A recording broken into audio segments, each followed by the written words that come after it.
başladı? 3 senedir CPAP dedikleri cihazı kullanıyorum hormonla alakalı, uyku apnesiyle alakalı. Tabii bu gece sürekli sorun çıkarttı, terleme falan devam ediyor. Tam bir tedavi olmadı. Yani gece rahatsız edip uyandırdığı için mecburen çıkartmak zorunda kalıyordum geceleri.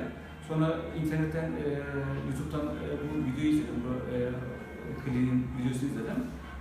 Randevu aldım, geldim, uyku apnesi için protez takıldı ve ilk geceden itibaren şu anda hiçbir sıkıntı yok yani süper. Yani tek kelimeyle rahatladım yani. Olur.